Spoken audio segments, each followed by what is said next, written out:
Hello viewers, কেমন আছেন সবাই? আশা করি আপনারা প্রত্যেকে নিশ্চয়ই ভালো আছেন, সুস্থ আছেন আর নিরাপদে আছেন। আজকে দেখছেন চালাচ্ছি হচ্ছে বাজাজ সিটি 100 ES এবং এই বাজাজ সিটি 100 ES আমি যেটা চালাচ্ছি এটা কিন্তু হচ্ছে একটি নতুন মডেল, অর্থাৎ এটার গ্রাফিক্সটা হচ্ছে নতুন, ইঞ্জিনটা হচ্ছে BS4। তাছাড়া আরও কিছু মডিফাই আছে যেটা এর আগের সিটি 100 ES এর মধ্যে ছিল না। তো এই মোটরসাইকেলটা দিয়ে কিন্তু এর আগে আমি দুইটা মাইলেজ টেস্টের ভিডিও করছি, একটা ছিল পেট্রোল দিয়ে এবং একটা অকটেন দিয়ে, এবং দেখাইছি ওটার মধ্যে ব্রেক ইন পিরিয়ডে কী পরিমাণ মাইলেজ দিতে পারে এই মোটরসাইকেলটি। আচ্ছা, এই মোটরসাইকেলটা আমাকে দিয়ে সহযোগিতা করছে বাজাজ মোটরসাইকেলের অথরাইজড ডিলার SK ট্রেডার্স, বিজয় সরণিতে অবস্থিত। অনেক ধন্যবাদ SK ট্রেডার্সকে। তো আজকে কথাবার্তা বলবো আসলে এই মোটরসাইকেলটা চালাতে আমার কাছে কেমন লাগছে। তো আগের সিটি 100 ES আর এই সিটি 100 ES এর মধ্যে কিন্তু প্রচুর মিল আছে। তো এই কারণে এই যে কেমন লাগছে বলছি, এইটারে আসলে আমি এত দীর্ঘায়িত করব না, জাস্ট শর্ট করে মানে ইম্পর্টেন্ট কিছু কথা শেয়ার করব। আচ্ছা, প্রথম যে ব্যাপারটা সেটা হচ্ছে ভালো লাগার দিক, সেটা হচ্ছে মাইলেজ। অনেক ভালো মাইলেজ পাইছি আমি আগের মোটরসাইকেলটার চেয়ে। আগের সিটি 100 ESটারেও কিন্তু আমি এরকম ব্রেক ইন পিরিয়ডে কতটুকু যেতে পারে পেট্রোল অকটেনে সেটা বের করছিলাম, পরে ওইটা আর পাই নাই, এই জন্য ব্রেক ইন পিরিয়ডের পরে কত যায় সেটা আর বের করা হয় নাই। তো ব্রেক ইন পিরিয়ডে আমি দেখছিলাম আগের সিটি 100টা 1 লিটার পেট্রোলে ঢাকা শহরে আমাকে মাইলেজ দিছিল 49 কিলোমিটার আর অকটেনে দিছিল 55 কিলোমিটার। পক্ষান্তরে এই মোটরসাইকেলটা এই ব্রেক ইন পিরিয়ডরত অবস্থায় ঢাকা শহরের ভেতরে আমাকে পেট্রোল দিয়ে মাইলেজ দিল 57 কিলোমিটার আর অকটেনে দিছে 61 কিলোমিটার। বিশাল ব্যাপার, কিন্তু বিশাল ব্যাপার। পেট্রোলে হচ্ছে 57 আর অকটেনে 61 কিলোমিটার। তাইলে পেট্রোলের পার্থক্যটা কত আসতেছে? 8 কিলোমিটার। আর অকটেনের পার্থক্যটা আসতেছে 6 কিলোমিটার। বিশাল পার্থক্য। কিন্তু আমি নিজেও কিন্তু এটা নিয়ে খুবই বিস্মিত হয়েছি যে কী ব্যাপার, আগেরটার ইঞ্জিন আর এটার ইঞ্জিন তো আমি একই জানি, তাই না? তাইলে এত পার্থক্য কেন আসবে? তো পরে আমার যেটা ধারণা আর কি, সেটা হচ্ছে যে হয়তোবা এই সিটি 100 ES এর ইঞ্জিনটাকে আরও রিফাইন করা হয়েছে, আর এটার ইঞ্জিন তো হচ্ছে BS4, যে কারণে আমার মনে হয় যে এটার মাইলেজটা আগের সিটি 100 ES এর চাইতে এরকম ভালো প্রদর্শন করেছে। আর এই মোটরসাইকেলটির ইঞ্জিন যেহেতু BS4, সুতরাং আমার মনে হয় এটার মধ্যে নিয়মিত জ্বালানি হিসাবে পেট্রোল ব্যবহার করতে পারলে সবচেয়ে ভালো, এবং কোম্পানি থেকেও কিন্তু এই BS4 ইঞ্জিনের মোটরসাইকেলে পেট্রোল রিকমেন্ডেশন করা হয়ে থাকে। আচ্ছা, এরপরের যে ভালো লাগার দিকটা সেটা হচ্ছে এটার সিটিং এবং হ্যান্ডেল। এটা সিঙ্গেল পার্ট হ্যান্ডেল, সিটটাও বেশ বড়, অনেক আরামদায়ক। এটা আসলে নতুন কিছু না, এটা সিটি 100-এর একটা স্বভাবজাত বৈশিষ্ট্য যেটা আগেরটার মধ্যেও ছিল, ঠিক আছে। তারপরে হচ্ছে আরেকটা ভালো লাগার দিক হচ্ছে একটা USB চার্জিং পোর্ট। এটা আমার ক্ষেত্রে যতটা পজিটিভ, তার চাইতে আরও বেশি পজিটিভ হবে যারা রাইড শেয়ারিং করেন। কেমন? এই হচ্ছে USB চার্জিং পোর্টটা, দেখতেই পাচ্ছেন, অনেক সুন্দর, টুকটুকে ছোট্ট, একদম পুরো টমেটোর মতো। আচ্ছা, তারপরে যে ভালো লাগার দিকটা সেটা হচ্ছে ইঞ্জিনের স্মুথনেসটা। কেমন?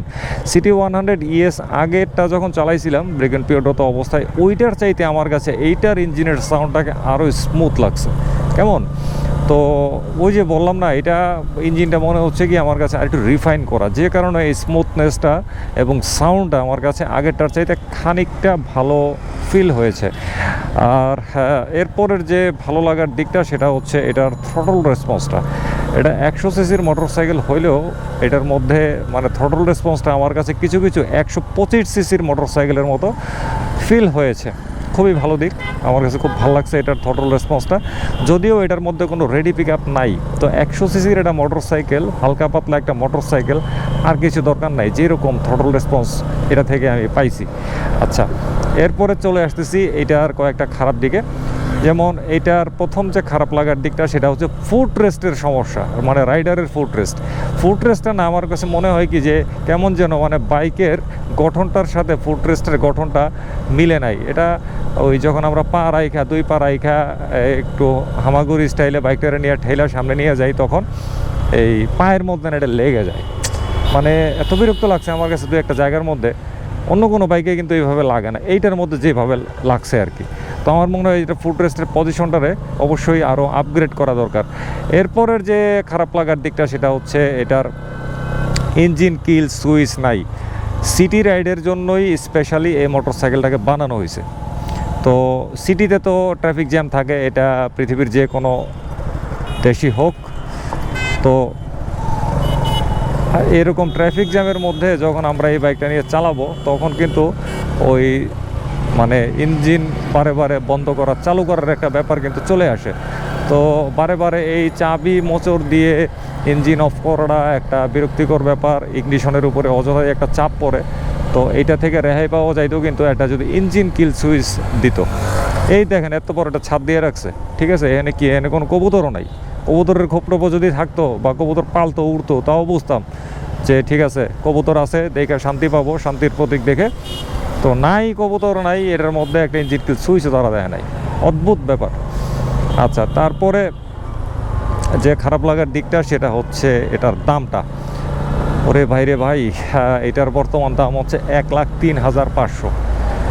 ঠিক আছে, সিটি 100 এর দাম 1 লাখ টাকার নিচে চলে গেছিলো, ওইটারে বাড়তে বাড়তে আইসা ঠেকছে এখন 1,03,500 টাকায়। কেন রে ভাই কেন এত লাভ করতে হবে? ছি ছি ছি ছি। কই আরও দিন বাই দিন জিনিসপত্রের দাম কমে আর এটা দেখি বাড়ে। ঠিক আছে, সরকার ভ্যাট ট্যাক্স বাড়াইছে, ভালো কথা, সরকারের আইন মানতে হবে। তো এই সিটি 100 তো এতদিন এতটা বছর বাংলাদেশে বিক্রি হয়েছে, লাভ তো যা করার করছেই, তাই না?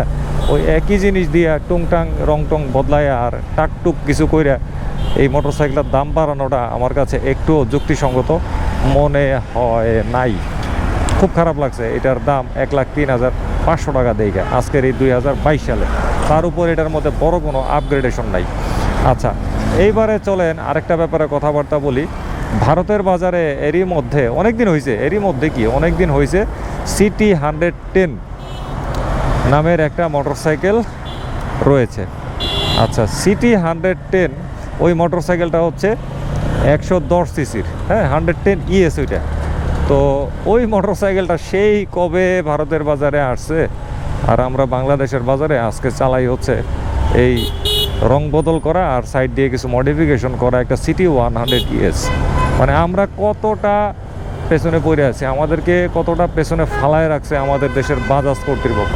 মানে আমরা যেন একটা ডাম্পিং জোন, ঠিক আছে, যত ময়লা আবর্জনা আছে সবগুলো আইনে আমাদের কাঁধের মধ্যে ফালানো হয়, আবার দামও বাড়ায় দেওয়া হয়।